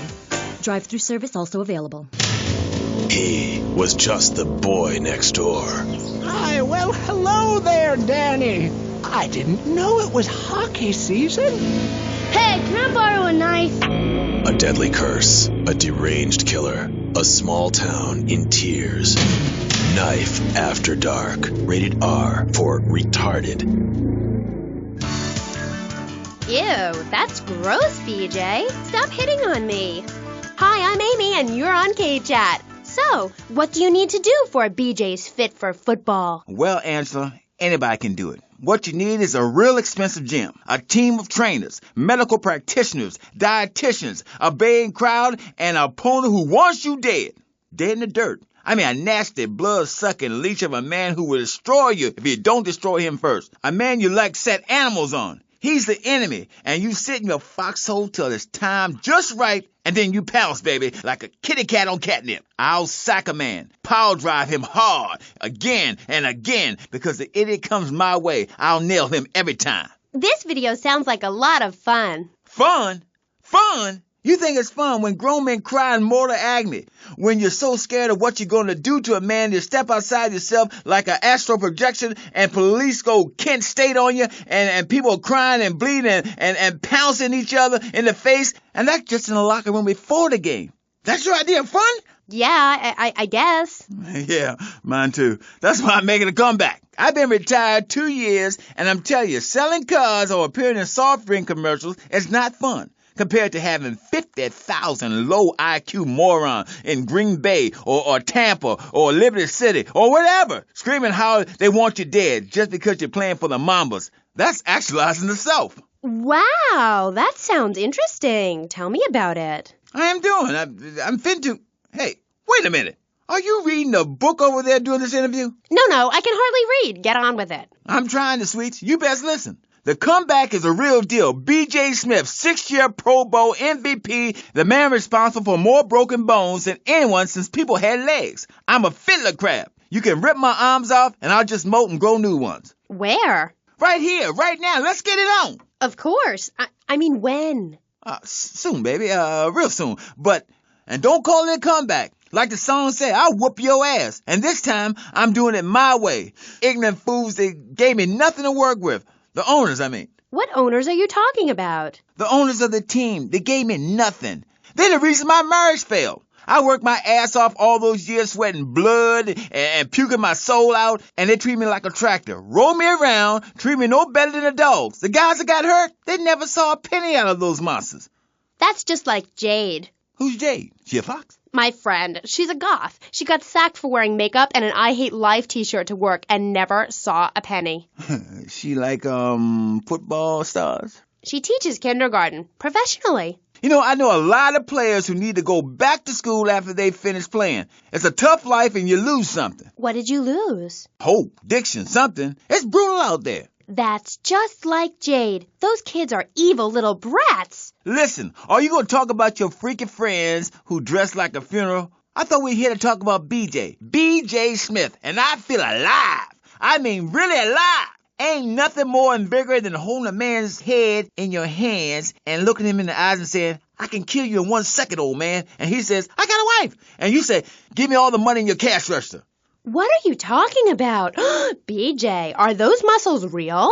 That's funny you should ask, because the answer is yes. They ain't implants or nothing. Wow, you're enormous. Nah, this guy's twice my size, but I'm quick, rich, and angry, like a Republican. So, I see. Look, I ain't got anything more to say to you, and I can't fall in love with another guest or I'll get sacked. So let's go to the phones. Who's on line 1? Hey, Amy, I'm a first-time caller. How you doing? I love your show. Sorta. BJ, man, you're awesome. Here's my question. How'd you play that game against San Andreas with 2 broken legs? Oh, I can't believe I'm talking to you. Wow, man, I don't know what to say. This is the greatest day of my life. Well, why the hell you call in? Don't worry, I'm a professional. The method I use in the game against essays is actually a part of my exercise video. When in doubt, go for the groin. I hope that answers your question. That's the problem with the public. Fans. I get it all the time. Know what I'm saying? Absolutely. I get that all the time. People say, are you that girl off the television in that show? And I say, no, I'm the girl from the radio. I just look like her. Anyway, BJ, that's all we have time for now. Thanks, Amy. And look after that mustache. Okay. Thank you. I'll be back on Kchat after these messages from our sponsors. Don't go away. Are you tired of Dad? Dad, no one wants to hear your stupid Vietnam stories. Are you tired of Mom? Hi, Angel. Do you want to read a book or go outside? No! The arcade comes to your living room, only without the creepy guys offering to show you puppies. Awesome! The Degenitron. You can play video games just like you were in the arcade. Excellent! The Degenitron gaming system plays 3 exciting games, including Defender of the Faith, where you save the green dots with your fantastic flying red square. Cool! Monkey's Paradise, where you swing from green dot to green dot with your red square monkey. That's right! And Penetrator, where you smash the green dots deep inside the mysterious red square. Wow! The Degenitron brings arcade realism to your living room. It can even take quarters, and a strange, sweaty man comes by to empty the machine on Fridays. Degenitron, fighting the evil of boredom. I'll never go to school again!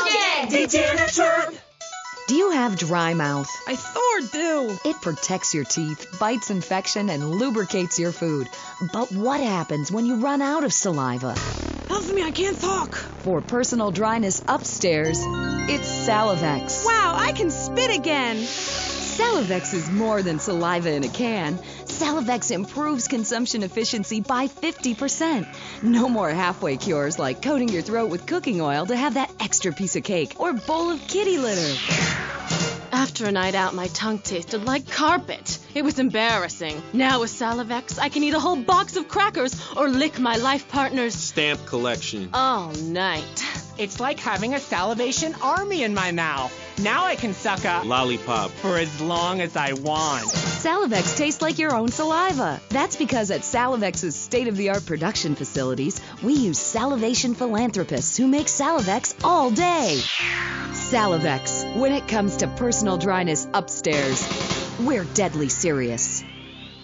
Welcome back to Kchat. My next guest is the star of the hit show Just the Five of Us, where he appears as the rich father of a family of misfits. But more recently, he's working on the controversial theater piece, In the Future, There Will Be Robots. Claude Maginot, welcome to the show. Thanks, Amy. However, you have mispronounced my name. It's Madge, which rhymes with badge. As in duh, and no as in more than you. Maginot. Anyway, thank you for having me on the show. It's always a pleasure to discuss my art. Yes, you're so funny. Now, Claude, you're an interesting man, if you don't mind me saying so myself. Because on the one hand, you're on the funniest show in the whole wide world, Just the Five of Us, and on the other, you do those weird theater dance shows which aren't funny. Yes, thank you, technical school dropout. I'm sure sitting here talking all day is terribly difficult. Juilliard is not.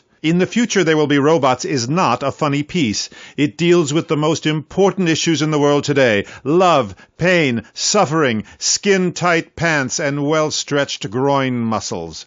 But see, music has no name, Amy. It's about depth and texture and sense of community that emerges from the struggle going on within all of us, between man and machine, between the angel and the beast. It's as if Petrushka and Leonard Bernstein were in a ferocious dance competition with switchblades.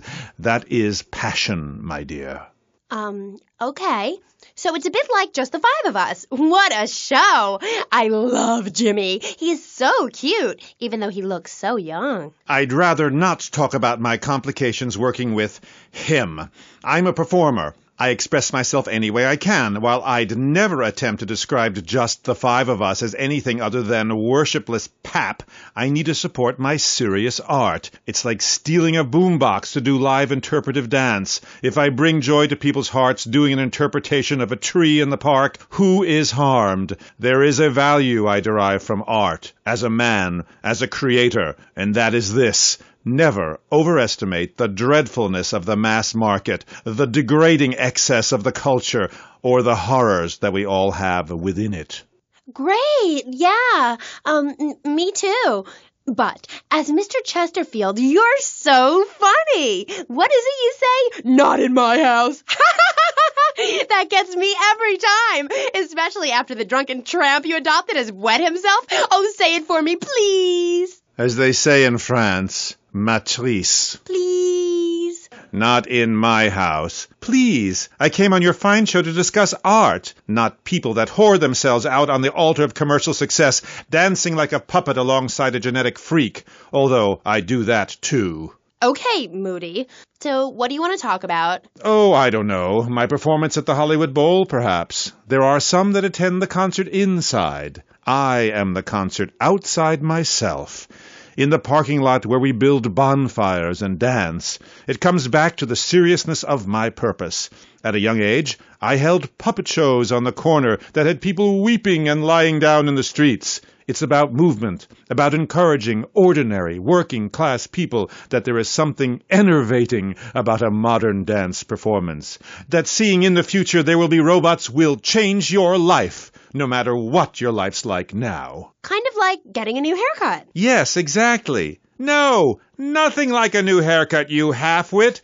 This is movement. Watch my hand. Yes, movement. There's a manatee on stage. See? He cannot hear from the wall of Wagner around him. We have lasers that shoot him down, cut him free his soul from the bondage of the past. And then on stage, we have snow that falls and represents love in all its forms. The robot makes a snow angel, and we begin to cry. Close curtain.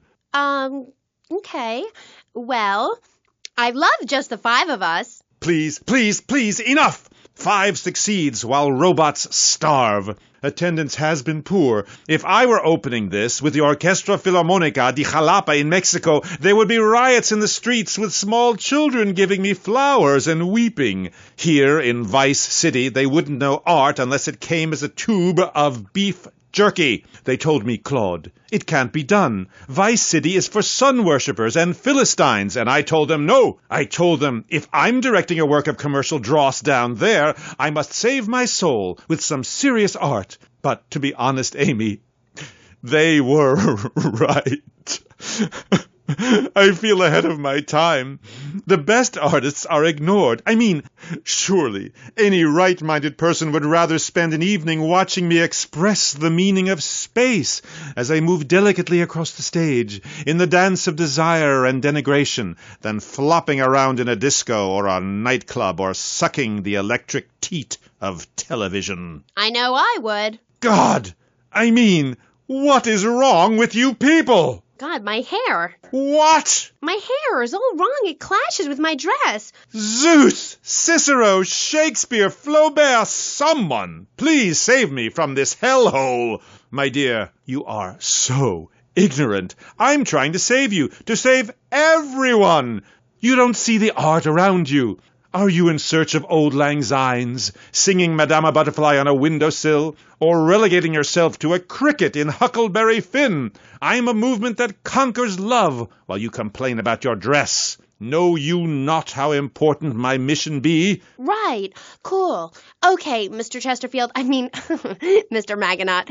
You gotta hang in there. You're on Kchat, and I'll be right back. At the law firm of DeLeo and Furex, we understand that sometimes life throws you a curveball. We help our blue-chip clients get their lives back after circumstances have conspired against them. Just listen. It was an unfortunate accident what happened to my wife on that precarious cliff. DeLeo and Furex can't bring my wife back, but they made sure I didn't end up in the slammer. I was unfortunate enough to be found with 15 kilos in my spare tire. I was so mad at the auto repair shop that sold me that tire. Thanks to DeLeo and Furex, the district attorney saw it that way too. I accidentally torched a Quickie Mart when my medication ran out. DeLeo and Furex helped me and the community by ensuring a healthy settlement from the pharmaceutical company. At DeLeo and Furex, we understand the judicial system and will ensure the truth is heard, no matter how improbable. We're not cheap, but what price can you put on truth? Call DeLeo and Furex today at 866-974-2333. That's 866-9-SHADY. DeLeo and Furex. Accidents happen, and we'll prove it. The store leading the fight against communism is having a blowout sale! Ammunition has a wide array of peacemakers. Come by Ammunition on Militia Mondays, exercise your Second Amendment rights, and get 10% off all armor-piercing bullets. We're the only gun store that lets you try it before you buy it. Need anti-tank missiles? We've got them. Flamethrowers? Oh, yeah. No credit? No problem. No money down. 90 days, same as cash. Shoot now, pay later. During the 10-minute waiting period, fire off a few rounds at the Ammunition gun range, featuring faces of famous commie pinkos. Come by Ammunition and register to win an anti-aircraft gun actually used when we whooped Australia's ass. This weekend is the Ammunition Film Festival with free screenings of the documentary Red Dawn. Ammunition, protecting your rights. You're back on Kchat with me, Amy, and my special guest. Let's go to the phones. Mr. Maginot, Bruce from Prawn Island here. Big fan of the show, Mr. Maginot, big fan. Dude, I don't know about the robot thing. It's weird. Quickly, is he really 42? Does he shop in the kids' aisle? Does he get on roller coaster rides? I mean, what's the deal? Does he pay half price at the movie? No comment. Next caller. Oh my God, trauma! I meant that's my line. I'm supposed to say that. Oh God, this guy is such a dick. Next caller. Oh, who's on the line? Who's online? What number is it? Who's on the line? Hello, Claude. This is Morgan. I'm just vacationing down here, having finished my doctoral thesis into images of young boys in post-Lapsarian Greece and the erotic understatement of the fugue in contemporary Baroque. Fascinating stuff. Do you have a question?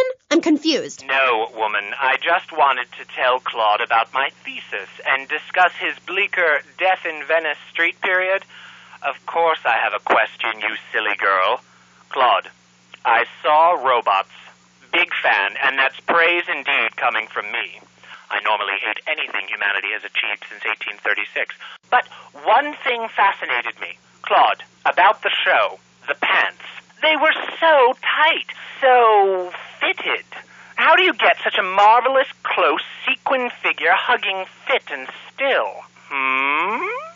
Oh, and were the sequins a reference to lasers? Yes, my, I agree. Thanks for calling. That is an important question. You see, I'm an important person, and I especially think so.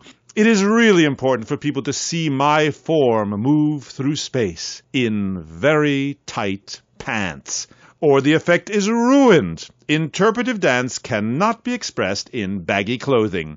It's like a violin parade. Otherwise, why have a love story with a manatee and the lasers?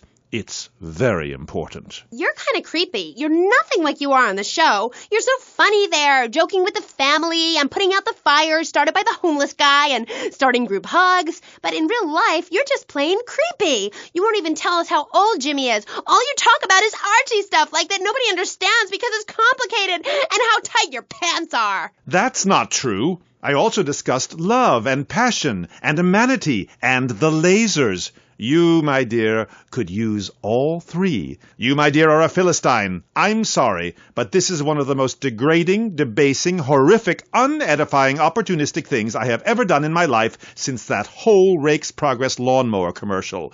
I feel dirty, like I just sat in something. You did. Our last guest was taken violently ill. Yes, well, such is the plight of radio. Rather than grumble like Leporello or a taxi driver about my duties cleaning the back seat, I shall bid you adieu. Okay, thanks, Claude. Next, we have a very important guest who doesn't dance like a weird jerk. We'll be back right after this. You're on Kchat. Knights of the road, here's your stallion. The car for freedom. The car for hot excitement. The car for a man who is alone against the elements. The Maibatsu Thunder. The pride is back. It's the power of a compact. Looks small, but it's so big. Fuel injected. Inject me. Maibatsu Thunder. On the toll road of life, you have to pay to prove you can. Live the emotion of an individual. Thunder. The awesome power of nature distilled into one vehicle. Wow. Because after you get struck by lightning, there's thunder. The Maibatsu Thunder. What's this I found under your bed? The only Engels you're going to read is Laura Ingalls Wilder. If you think your child might be a red, here are some warning signs. They read complicated literature and have concern for their fellow man. They even like to share. Tell your kids if someone approaches them with pamphlets about recycling, an invitation to a labor rally, or showing any doubts about the fairness of our system, then they should find a teacher or a policeman immediately. Do yourself a favor. Take both hands off the wheel and touch the stereo. Do you feel the power? Ah, yes, friend, there's a lot of evil in the world, but there is also light. And I have been sent to shine a light on all degenerates, philanderers, liberals, and other evildoers, and expose them for what they really are. Don't waste your money on unnecessary and corrupting material possessions. Give it to me. There's only one thing that will save you, a highly fortified structure in the shape of the most powerful thing on the planet, me. Degenerates will ruin this great city. In my wonderful book, I tell of the impending disaster about to befall this planet. Nuclear holocaust, plagues of flying rodents, the seas rising up and turning yellow. It is coming. It is written by me, but you can save yourself. Contribute to the Pastor Richard Salvation Statue Fund. Pick up your telephone. Call now. 1-866-9-SAVE-ME. Hi, and welcome back. If you're just joining us, you're listening to Kchat, Vice City's only commercial talk station, the place where the stars shine in conversation with you and me. I'm Amy Scheckenhausen. My next guest is a rising star in the world of Norse mythology. He's appeared in several best-selling infomercials and travels the globe speaking at corporate training camps. His books and audio cassettes are sold around the world. He is Valhalla's finest deity and motivational speaker, Thor. Aye, Hello, Amy. I'm happy to be here. It's been a long journey. Yeah. Now, I don't know much about you. I mean, I read Beowulf. Well, I didn't, but I read the cover. But, like, you're a Viking, right? Did the tunic and goatskin boots give you a clue, maybe? I am a Viking, and a Viking that will not only help you unleash the Furies, but unleash yourself. It's in my Thor's Norse Power program. Okay. I'm a little confused. Well, I'm a lot confused. I was taught in school that Vikings were bloodthirsty and violent. An elder once told me, you must unlearn what you have learned. Of course, then he died of the Green Plague. There are some Vikings that are a bloodthirsty lot, yes, but no more than anyone else, really. We're a nomadic people, Amy. We have cold fire in our souls. Ye have that fire too, Amy. You've just lost it since you've gotten television. Now, that being said, I'll answer your question. We are mostly nonviolent, though many of the Vikings traveled to Scotland. And mind you, anyone who goes there will turn bloodthirsty. You can't understand what the lot are saying. It's all a for, recklin, a boot, dîner. It's enough to make you want to burn a village to the ground. That's why, in my Kchat series, I talk about the importance of communication. You see, Amy, men and women live in different worlds. We use different words. A group of men talk about what they've killed, how to start a fire, who has the best long boat. Women want to talk about keeping the communal long hut tidy and their feelings. When I'm raiding a village, I don't need to be talking about feelings. It's time for action.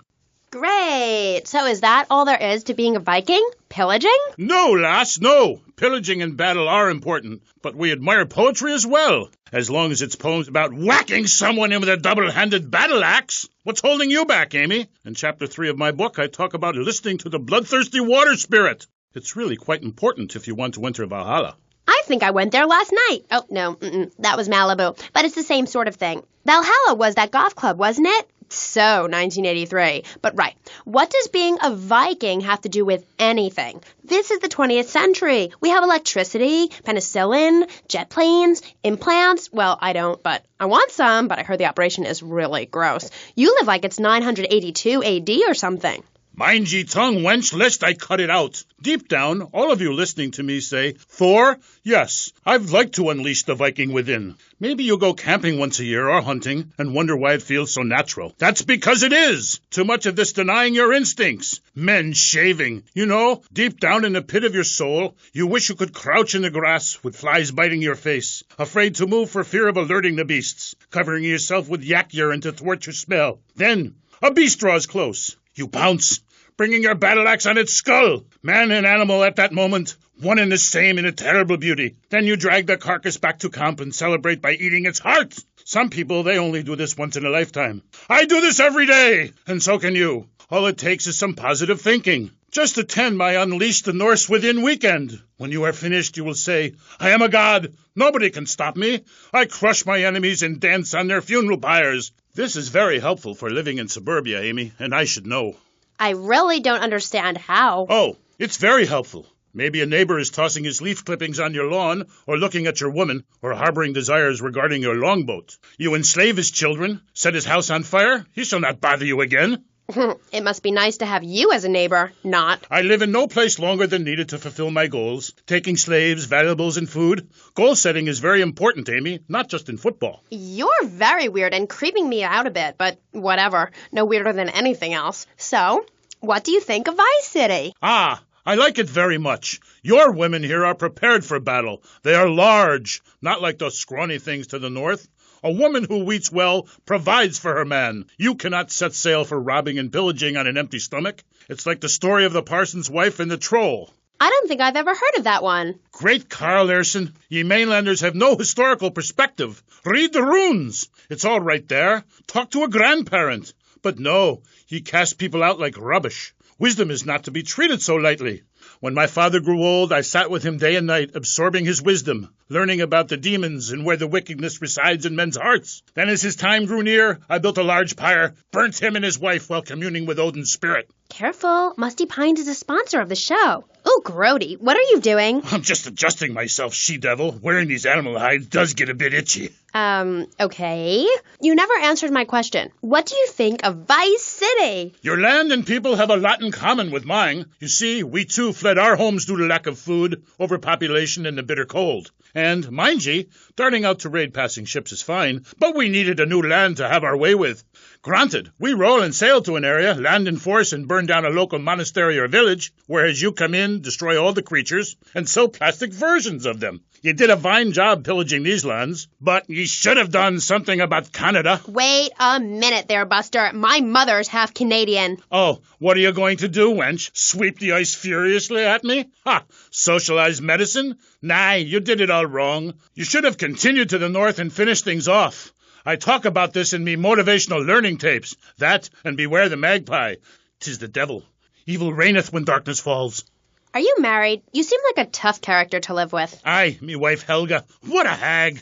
This show is not sexist, whatever certain bearded women might say. Women are people too. I'd appreciate if you wouldn't talk that way. Ah, go live in a chimney, you troll. You 20th century women are all the same. And me hag Helga, she fell prey to your uppity ways. She says to me, Thor, I ain't having no mead no more. I'm going to meetings. See, that's your problem. Soon as you sort something out, you have to go preaching from the rooftops to everyone else how to live, not pillage nor plunder no more, but live in boxes. Then she says, Thor, I'm getting me stomach stapled. I look fat, and now fitteth 2 yak skins, where previously 'twas only 1. I say, wench, don't come crying to me when we're in a longboat crossing the straits for 2 moons, and you're all skin and bones. A man needs something to grab onto. Aye, ain't her fault. A cursed pixie goblin got her. Pixie goblin? What kind of weird ancient nonsense are you talking about? Now, Thor, I've got to ask you, how old are you? I am as old as the fjords, as young as a newborn lamb. Are you shy about your age? Just lie about it, like my mom. Thor is never shy. Thor is mighty. Thor is a god. And where are you from? From the beginning of the flat earth, where the sun meets the sky. Oh, right. By the beach. Great. Let's take a commercial break. We'll be right back with Thor. He's a real Viking. Yeah, right, whatever. Hello, I am Fernando Martinez. I think by now you know I am an emotional kind of guy. People stop me in the street and say, Fernando, what the hell is wrong with me? Silk shirt, hairy chest, enough aftershave to drown a household pet, but I still cannot get a woman. I tell them you are an ignorant fool. Without a symbol of power and fertility around your neck, what kind of woman is going to respect you? That is why I have teamed up with Medallion Man, the shop for medallion needs. Medallion Man caters to all levels of masculinity. For the strong, silent type, a medallion the size of a hubcap will say everything that needs to be said. Even singing medallions for the Casanova, who knows music is the food of love. Model trains, dollhouses, diapers, whatever your interest, we've got a medallion for you. Don't forget, every woman knows if you can't support a medallion, you can't support a family. We have some sad news for you. Rock and roll is dead and pop is in! Why not discover the excitement of the science of music yourself at Synth & Son, the home of keyboards? Thanks to the science of music, you don't need musical talent to make great music. Just listen. I created that just by pressing a button. Synthesizers are the new wave. Why work hard on difficult compositions when a machine can make music better than you've ever dreamed of? You'll be the hit of the party. It's perfect for in-restaurant entertainment, cover bands, and funerals. Make fugues funky and death marches danceable. It's the science of music at Synth & Son. Remember, you don't know you're a musician until you try. We're back on Kchat with me, Amy, and my guest is Thor, Viking warrior and elf help guru. Do you have a last name? Oh, whatever. Anyway, what were we talking about? We were talking about the wisdom of the ancients. There are many hurdles in life, Amy. I remember one of the first bits of fan mail I got. It came by bottle in the sea. A man of Lollard Island said, a tiny woman came to our farm and swept in front of our door. A woodland troll has carried off my woman in the dead of night. Give me wisdom, Thor. So, what did you tell him? Aye, Amy, it was obvious the Black Plague had visited his home. As sure as you can't be a midwife to a fairy, expect wisdom from a fool, or find a good meal downtown on a Saturday night. Okay. I really have nothing to ask you because I really don't think we're bonding quite right here. I'm more than a little confused. Let's go to the phones. You're on Kchat with Thor. Yes, hello, Thor. My name's Jay. I'm a huge fan, man. Your book really helped me get through puberty. Everyone else was into vampires and stuff. I just got into the Viking thing. It's pretty cool. It's been working pretty well for me. Anyway, my girlfriend and I, we fight all the time. She's always calling to check up on me. It really totally sucks. It's a drag. Like, I hang out at the strip mall with all my boys, and she shows up. Is there any advice you can give me? Ah, yes. There was a man who asked for a night's lodging at a certain farm on the eve of Maundy Thursday, or maybe it was Fat Tuesday. Anyway, in the course of the night, the old woman of the house took out a horn of salve and smeared herself with it from head to toe. She then climbed on top of the stove, sat astride a sweeping broom, and began to... Hello, excuse me, what the hell are you talking about? Reading from the runes, wench. What kind of rune is that? Aye, it's a man's rune, and not appropriate for the warrior under 18 years old. But there's a moral at the end. Are you still there, Fair Jay? Yeah, I'm still here. Do you love this woman? Yeah, I think so. She's really special. Especially in the back seat, if you know what I mean, Thor. Then behead her and parade thy love around on a stick for the world to admire. Wow, cool. Thanks, Thor. Okay, I'd like to throw you out, but you've got an enormous sword and, yeah, let's take another call. But first, listeners, Vice City, remember, don't behead your girlfriend and take her head around on a stick. Hello, you're on Kchat with Thor. Hey, brother, my name is TJ. Your book is fresh, real fresh. Like, it's been a real inspiration and all that. It's most definitely on me and my crew's vibe. And that Loki brother, he's as slick as Salivex. You know what I mean, Trooper? In fact, me and my boys have started a Thor fan club. You know what I'm rapping? We're on your vibe, man. Aye, a Thor fan club. This pleases Thor very much. I shall speak of myself in the third person from now on. Yeah, I wasn't really into school all that much. But I hear you, Thor. So anyway, we have this fan club, right? And instead of naming it something like the Vice Lords of Valhalla, we gave it like a modern name, keeping things firmly in the 80s, you know? The Bloods. Ain't that off the wall, man? We follow your teachings to the letter, sir. Especially how you go around smiting fools with that wild, mad hammer of yours and getting people to know exactly what time it is. You hear? Have you a magic hammer? Nah, T. We don't have any olden types around here to strap us with superfly hardware like yours, but we do have Mac 10s, Tech 9s, Tray 8s, Street Sweepers, and all that. Are you still on my vibe, brother? Aye. I like the sound of this. Methinks I want to join your group. Do you pillage proper? Hell yeah. We do it like a Viking. You ought to come party with us. We'll even make you an honorary blood. Word. Ah, indiscriminate pillaging. This is, as we say, the school of old. When I am done with the wench, we shall meet. Till then, beware the frost giant, TJ, and the serpent with two tongues. Yeah, okay, whatever. Yo, brother, where'd you land that funky fresh silver helmet of yours? Those wings on the side are wicked, money. Stop calling me a wench. I have much to teach you, wench Amy. Only if you would listen. For many centuries, people have asked questions. Why is my fatted calf gone after the gypsy woman appeared? Are there trolls living in my chimney? Aye, sure, I could tell ye the story of the 12 children on a platter, or the midsummer snow, and the spirit hatched from a cock's egg. But in the end, Amy, you need a spirit journey. A wandering spirit demands a wandering body. Take a long boat. Pack only what you can carry. Head toward the moon at high tide. Okay, thanks for the advice. And with that revelation, I'm going to have to change topics. That was Thor, Viking warrior. Coming up next, we have another guest. We'll be back right after this. How do you like to enjoy a Rusty Brown's ring donut? I like to lick lovingly around the outside and then thrust my tongue in the middle. I like to munch it vigorously. I just love the batter all over my face. On Friday nights, I just can't stop eating Rusty Brown's ring donuts. Oh my God, it's so good. Sometimes I like to wear women's panties and walk around 5th Street. When you go downtown, make sure you enjoy Rusty Brown's ring donuts.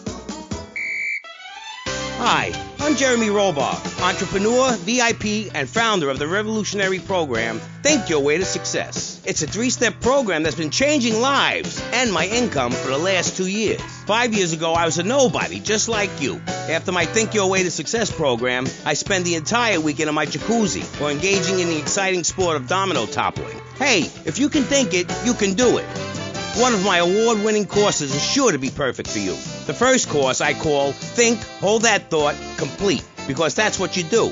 Step 2 is known as Learn, Start, Doing, where I explain the mysteries of starting. Or take the new accelerated course that will have you laughing and hugging strangers. Motivate, demonstrate, then motivate again. Just listen to these endorsements, and remember, these people volunteered. They aren't being paid much. I've been on the Think, Hold That Thought Complete program, and I have to say, I'm finally going to start my career in being a well-paid rich person. Yeah, I've been thinking my way to success for a while now. It's some good stuff. Call now and sign up for my Think Your Way to Success program. And if you want to think really fast, try my Crank It Out program. Call 1-866-434-SELF. Hey, don't just do it. Think about it. Sweaty leather tracksuit? Absurdly fat Dayglow laces? Something missing? Complete the look with a replica car sign insignia on a chunky gold plate chain at Vice City's one-stop shop for people who know how to put the hip into hip-hop. Wow, you look fresh. Complete the look.